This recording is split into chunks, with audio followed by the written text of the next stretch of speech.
Good morning once again, and welcome back to the Breakfast Show. As we said in the beginning, of course, we're going to be reviewing the political events and the developments happening on the scene here in Egypt. As we saw yesterday, millions flooded the streets yesterday after the speech given by Defense Minister Abdel Fattah al-Sisi, when he urged all Egyptians to go down to the streets to protest, to give him a mandate to fight against terrorism. As we saw yesterday, millions protested, filling Tahrir Square, the area of the Tahrir Presidential Palace, as well as other cities in Egypt.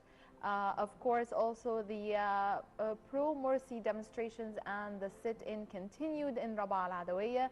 And unfortunately, by the end of the night, news of clashes between pro-Morsi and security forces did take place last night, and there were injuries and probably people who were dead as well.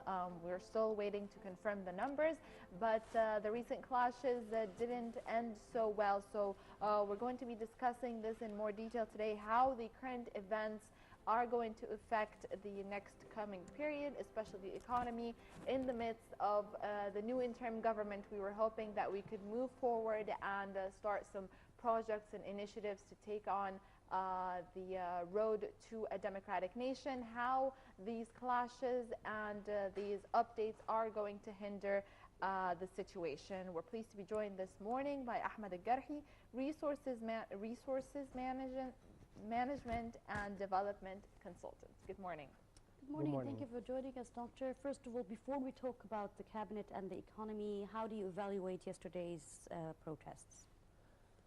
Well, yesterday was pretty confusing because we saw yesterday in TV millions of Egyptians went to the streets, and actually the official numbers coming from the pro and anti-Morsi protests prove that Egyptians are around 170 to 180 millions because of the official numbers announced by both parties. And this is something really interesting because nowadays we live in an era where we tend to exaggerate everything around us, especially numbers. And this is something is not going to take us anywhere, in fact. When we talk about numbers, numbers don't lie. But we actually are trying to make numbers lie, or actually force numbers to lie. And this is not going to take us anywhere. There were millions of Egyptians yesterday in the streets. And we saw some positive scenes yesterday, but it ended up with very negative scenes as well. The scene is becoming much more foggy, and in fact, when we come to analyze what happened, the state we live in currently is not pro the plan that we are willing to go through, and the interim cabinet is actually facing much more challenges than that are already existing. So in fact, when people went yesterday to the streets, they wanted to show to the world that we are one nation, and this is what should be. But in fact, I can see that from what happened yesterday, we are getting much more divided, and the space between the two parties is getting much more open. And actually, the gap between the two parties is getting open more and more. And to reach the national reconciliation, we need to close this gap. We cannot keep moving it more and more like this. So what we need to do is to find a political solution for the current state. We have people demonstrating in different areas of the country, and people here and there, they have something in mind that they totally believe in, and this is something good. We didn't have this spirit since January 25th. But imagine that we managed to put the two forces together, pushing in the same direction. We will then have an outcome of something that will really benefit this country. That if we have two forces that are working at the same time very hard but against each other, then the outcome will be probably a zero, if not a negative. So a zero is the best case scenario. So there are positive things that happened yesterday. We need to build on, but we need somebody to come and declare that we are working to have the two forces, the two parties, the two camps reconciliated in one thing. Because I remember when I saw the TV yesterday, I remember what was there in Yemen, for example, before the departure of Ali Abdullah Saleh. Each Friday they used to have demonstrations pro and against. And I said that I don't want to see Egypt like this one day. There are many reasons that led to this separation of Egyptians partially. I still do believe that both parties, they want to see this country in its best state. Yes, there were huge mistakes by the previous regime that led to this polarization in the streets. Yet we need to put Egypt first before we do have anything to add in the future to that. Now, in terms of the interim government, I mean, there is a new interim government, and everyone, it's very well respected and looked upon as having many experts, especially, for example, the Prime Minister, Hazen Bazawi. He's a well-known, internationally known economic expert.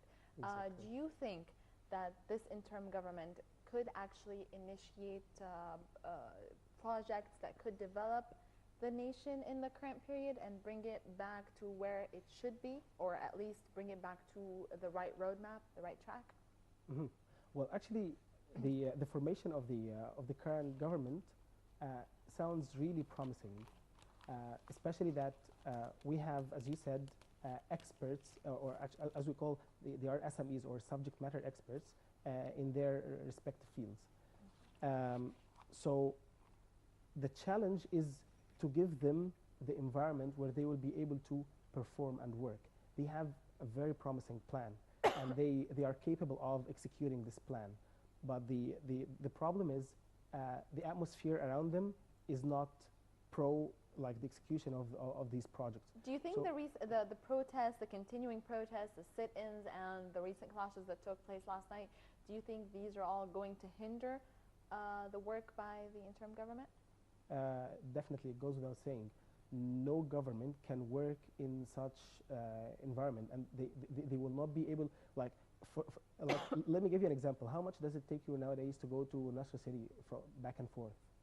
A With very all long the protests time. and the It's very closing late, of the actually. streets forever, or It's a maybe real hassle. you would exclude going to this area in the first place. Exactly. So imagine that you have the best project ever with the best like return on investment to be executed over there. How can you actually access this project? And so before we start executing the plans, we need first to have the place around like settled and to be pro working. If you don't feel safe, how can you work? If you just like know that somebody might take an aggressive action against you, then you will think 1,000 times before going to the place. And if you accept it, many others will not. So this is the real challenge. Actually, a part of the cabinet is a new minister appointed for the transitional justice. But actually, I'm totally against this like name, transitional justice. We need sustainable justice. In 25th of Jan, we had a very expressive slogan: bread, freedom, human dignity, social justice. These are simply the 4 demands of all the Egyptians. If we can just reach it, then we will be a superpower, at least in the region. So before we start working on this, we need this justice. So if everybody is convinced that what is going on is just like fair does not mean to win, but at least I feel like, okay, that was fair. So if it is fair square, then everybody will start working. Okay, now let me think, what can I do to be better in the next round? So this sustainable justice is what we need. Once this is achieved through political talks and rounds of negotiations, then we can start discussing thoroughly what is required from the cabinet of Dr. Hazem al-Bablawi. Actually, there are, as I said, many experts in the cabinet, but besides the challenges that they have currently from the current state of the country, there are actually 2 points of view of what is required, at least from the economic side, from the cabinet. A part says that this is just an interim government, and they just need to have like few focus points to fix in the current period. While some other people, they have like very high hopes that this government, with its current formation, is to lead the country towards a better future.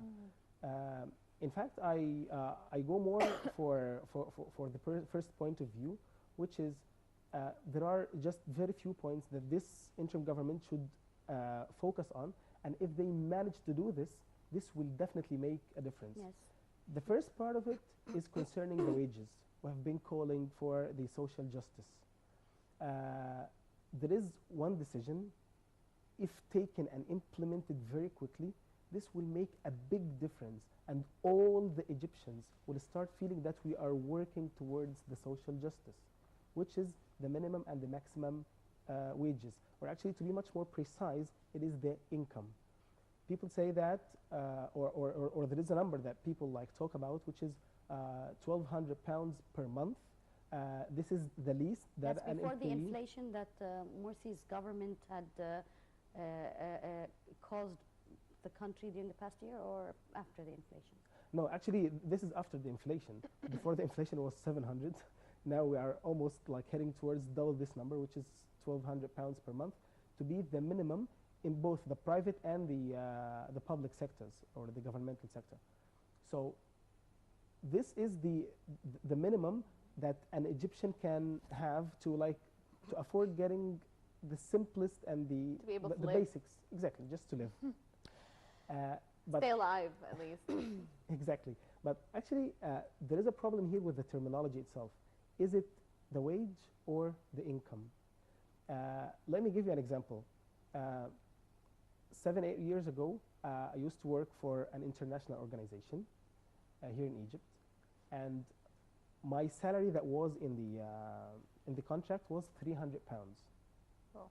That was what is written, what I signed on. But actually, my income back at that time from this organization was almost, or even more than 10 times this number, the actual income.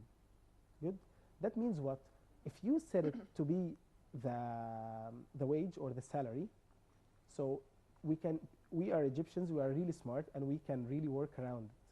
So if you set the minimum or the maximum to be a certain number, people can still work around it and have double, triple, 10 times Yeah, this but number. usually companies do that for tax issues, not